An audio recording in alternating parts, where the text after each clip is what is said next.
Recording start in 5, 4, 3, 2, 1. Start. Mr. Vice Chairman, sir, I rise to support the Plantations Labour Amendment Bill brought up by the government for our consideration. Sir, the sad plight of millions of toiling people who sweat on various plantations in the country to earn valuable foreign exchange for us is really too much to be expressed in words. These workers live and work in most inhuman and pitiable conditions. These plantations include tea, coffee, cinchona, rubber, etc.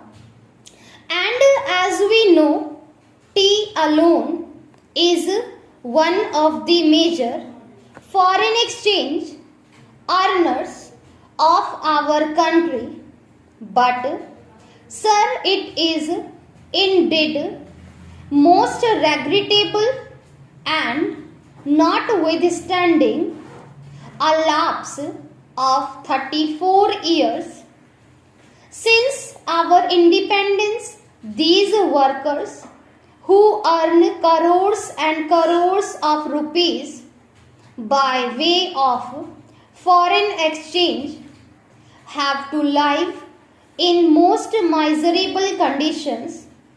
They live in houses that are most insecure and collapse frequently.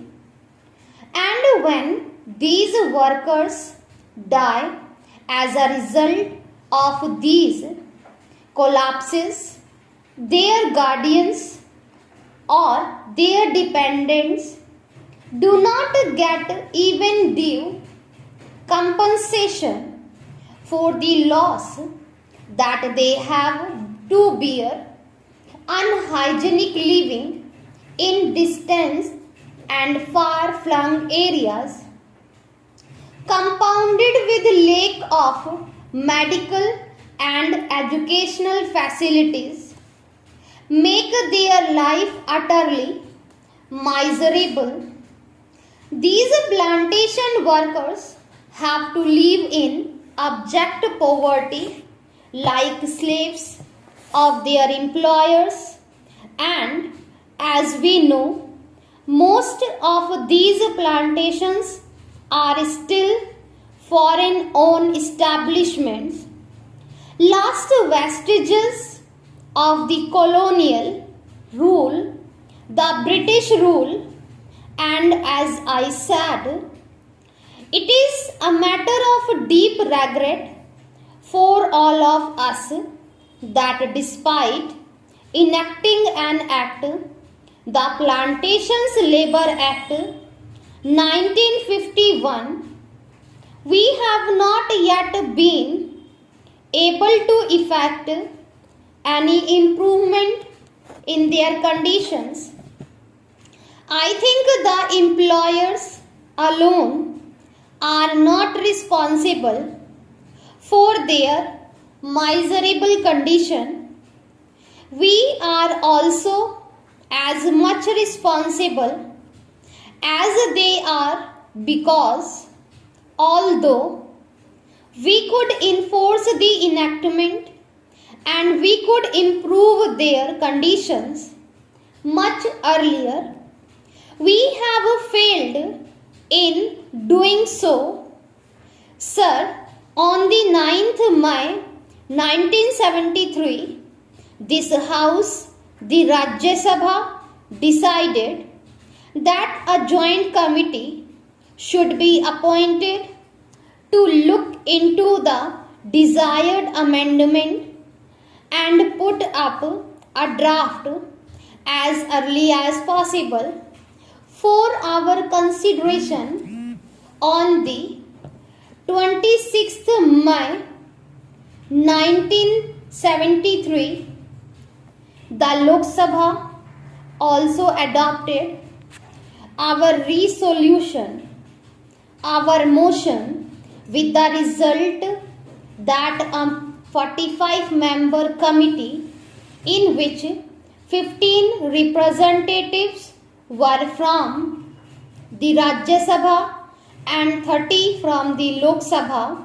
was appointed to look into the matter.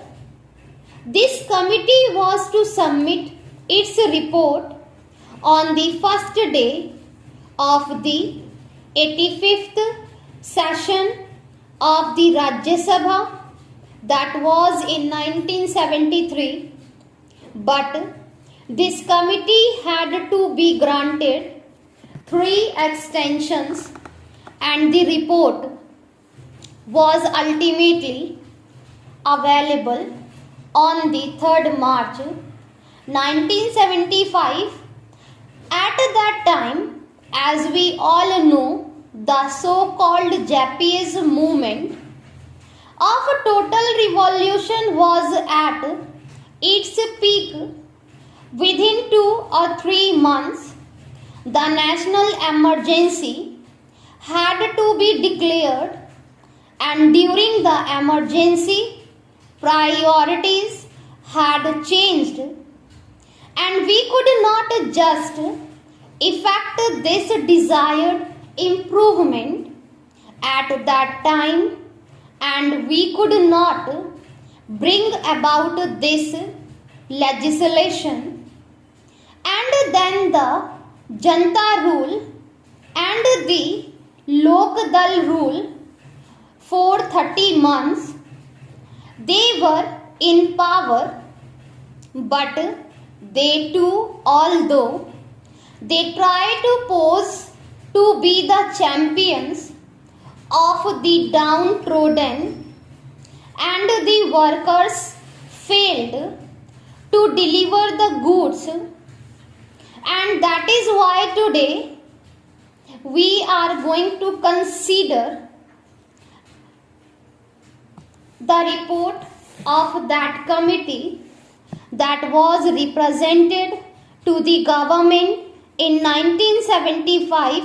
Therefore, we are also equally responsible for not ameliorating their conditions and their plight. The committee had to consider 120 memoranda giving views and suggestions from various unions and associations, and 59 witnesses appeared before the committee, and that committee itself came to conclusion that in various areas, even the barest minimum facilities such as arrangement for supply of wholesome drinking water, latrines, urinals, provision of qualified doctors had not been provided. Though these amenities are a must under the Act, the Act has been there, but we could not enforce it, we could not implement it, only because the employers did not want it. They did not want to give to the workers due justice. Inadequacy of punishments that are awarded under the Act is one of the main impediments standing in the way of implementation of various welfare measures. Courts generally take a lenient view of the offences under the Act, and they let off the employers who are offenders with lighter punishment, which generally amounts to a fine of rupees 100. So, the committee suggested amendment to section 36 of the Act. An employer is required to provide these workers living accommodation, but generally, in spite of the fact that the government gives loans and subsidies to the employers for construction of houses, progress in regard to these constructions is very poor. As I said earlier, very unhygienic and insecure houses are there where these people have to live. Even compensation to the workers in the event of house collapse is not given.